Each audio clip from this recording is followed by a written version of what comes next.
Welcome back to the Centered on Buffalo podcast. This week we are joined by Bills quarterback Mike White. Welcome to the show, brother. Glad to be here, man. Thanks for having me. Yeah, absolutely. All right, let's start here.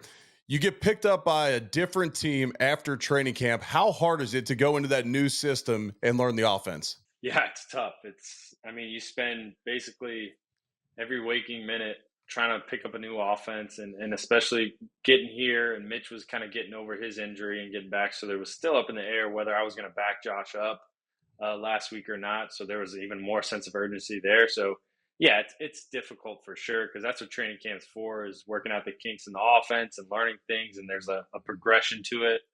Whereas like you get here at the end of it, it's kind of like, hey, here you go. Here's the playbook. Obviously, coaches helped, but yeah, it was tough. Yeah, I'd imagine so. I never had to go through that, and I didn't envy the guys that did have to do that throughout my No career. doubt. All right, so I've never played under Mike McDaniel's. I was kind of in a Shanahan offense at one point, but we hired Rick Dennison, who wasn't. He was never an offensive coordinator under Shanahan. Just he was a coach under his staff, became our offensive Right. coordinator. All that being said, this Mike McDaniel's offense, it looks so complex with all the moving parts and the motions, but when you're in the system, how hard is it to run?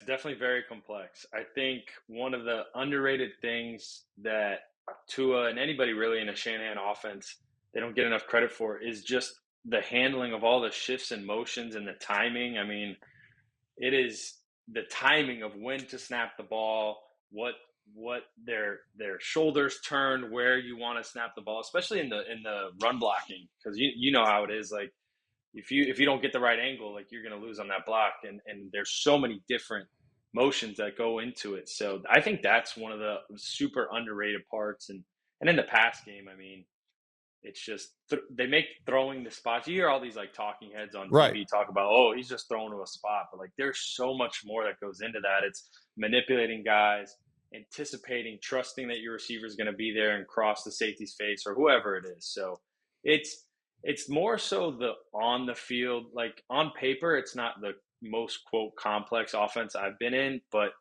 actually going out there and repping it and the little nuances that don't show up on a playbook page, that's what makes it tough. So when people say that anybody could hop in and do what Brock Purdy's doing, I know Mike McDaniel and Kyle Shanahan have different offenses, but essentially the same tree and essentially a lot of the same passing concepts. So when people say that anybody could just hop in and do what Brock Purdy's doing, that's pretty unrealistic, right? I'd say so. I mean, the NFL is hard, man.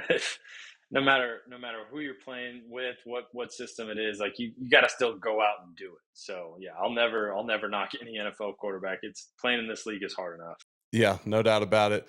All right, so this week, Bill's prepping for the Dolphins short week. Are you running the show in practice for the show team? Yeah, so it's kind of tough on a short week. You know how it is. You don't get a ton of quote practice time, a lot of walkthroughs, but yeah, definitely helping as much as I can, giving them a look as much as possible. But I mean, it's also a division opponent. They've seen these guys too, so it's more so like I'm not giving them any groundbreaking information that they don't already know. You know what I mean? But Yeah. I am helping here and there, however I can, and confirming some things or saying, well, little things like that. So I'm definitely helping as much as I can, spending more time on the defensive side of the ball this week. Yeah, I think back into times when we've had a guy from another team come in and they've tried to help us out with the game plan. I'm thinking back. Okay, so Brian Brom, who was your quarterbacks coach at Western, we pick him up from Green Bay, and now we're going to play the Packers second game of the season in Green Bay. Well, Aaron knows that Brian's going to come in and tell some secrets, and Aaron has this like elaborate snap count that he loves to get guys to try and jump off sides. Well, Brian teaches it to our defensive line. Kyle Williams, our best player probably on our entire team, has two false starts on the very first drive of the game because Aaron knew that Brian was going to coach him Right. up on what their count is and what the indicators are. And so Kyle Williams came to the sideline. He cussed Brian out. And it just went to show that, like, yes, there are some things that you can kind of coach guys up on. And they're, when you go to a different team, but ultimately they understand that as well. And so Exactly. it's kind of a little bit of a cat and mouse game, and it happens all the time. And yes, you're a quarterback, so it's going to be a bigger deal. Oh, Mike can teach the whole entire defense what the Right. Dolphins do. Well, ultimately, you got to stop them. And the film tells you basically all you'd need to know. Anyways, all right. You mentioned it's different on a short week as well. There's just not as much practice time. It's not going to be full speed. prepping for a Thursday night football game for an offensive lineman, there's a big physical challenge. And yes, if you got dinged up as a quarterback, there's going to be a physical challenge as well heading into the week. But from a mental perspective, how tough is it for a quarterback to prepare for one of these Thursday games? Yeah, I think it can be very tough. Luckily, it helps when it's a division opponent and you're familiar with at least personnel. Obviously, things change so much nowadays from year to year, but yeah, mentally it's tough because you know how it is. You spread out different game plans throughout the week. So one day is dedicated to base down, then a third down day, red zone. Well, for the most part, especially on an away short week, like things are condensed into one day. Like you're installing third down, red zone, and base down all in one day. You're not getting a ton of reps at it, so you try to limit it to what you're good at, like what these guys repped at throughout the all of training camp. So, and it goes both ways.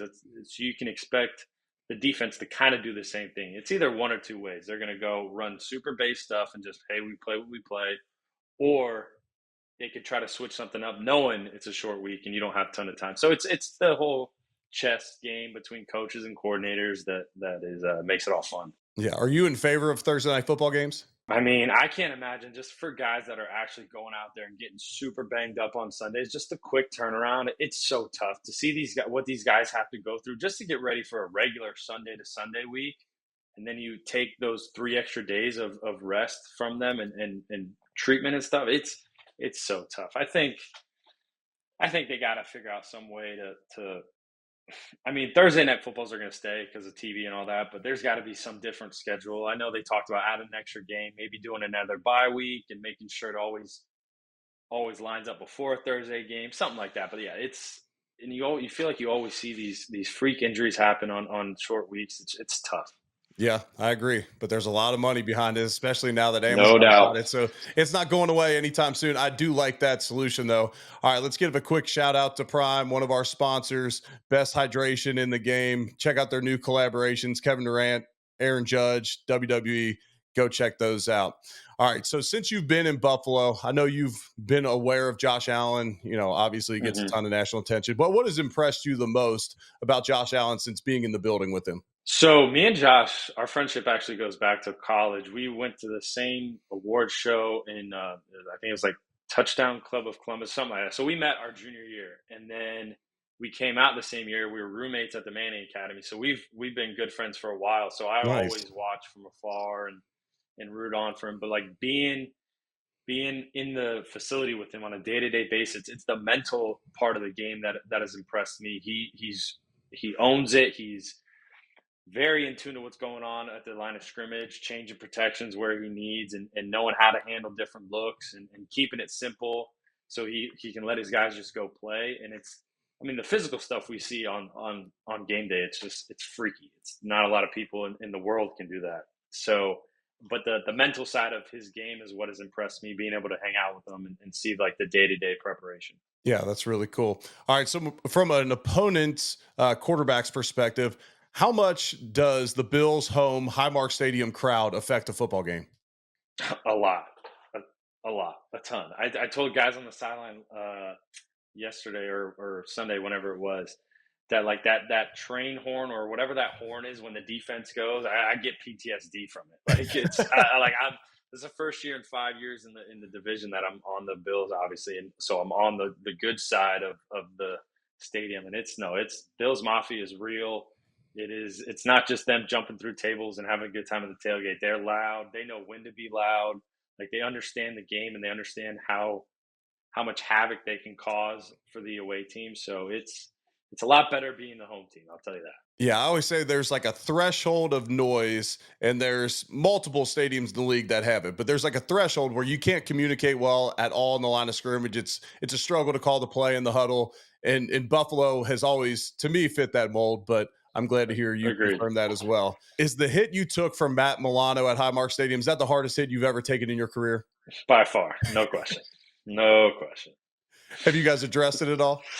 No, I haven't because I'm pretty sure he's rehabbing some type of injury, so he's kind of been in and out. And you know how it is. Come season time, you spend so much time offensive side, so much time defensive. But I'm sure our paths will cross sometime. I mean, there's no hard feelings. It was a clean hit. I mean, we should have blocked him. Probably would have helped if we put some hands on him. But yeah, no hard feelings. I was told by your quarterback coach, Brian Brom, earlier that he would have you wear a hand warmer if it was 60 degrees or cooler outside. Have you, I know you played in New York as well. Have you adapted to these cold weather environments? Definitely more so than when I was at Western, because I was in Florida for what, the first 20 years of my life, and going up to Western was the first time I've been in degree like weather under 60 degrees. So it's just I got the driest hands in America. So that's the hard part, is like when it gets cold, it gets dry. So I'm like constantly licking my fingers. So that's why I had the hand warmer to try to like keep them moist and all that. But no, I've gotten more used to it, but we'll see. Haven't spent the winter here. Yeah, I always find it nasty when the quarterbacks are licking their fingers right after taking an under center snap from the center. But it's cool. We got that relationship generally, center and quarterback. Mike, I can't thank you enough for hopping on the podcast. I appreciate you, brother. Good luck this week against the Dolphins. I appreciate it, man.